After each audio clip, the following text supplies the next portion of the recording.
perfect bended yung magiging ano niya.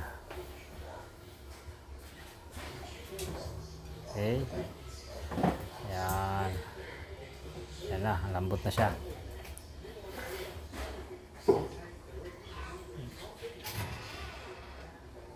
Okay, lapit na.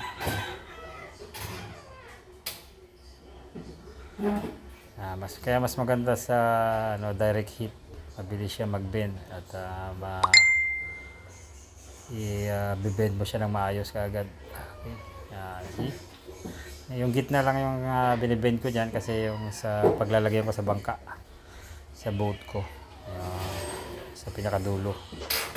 Doon ko siya ilalagay. Okay? See the bend? Perfect. Perfect bend sa PVC. Yun lang ang sikreto. Buhangin lang.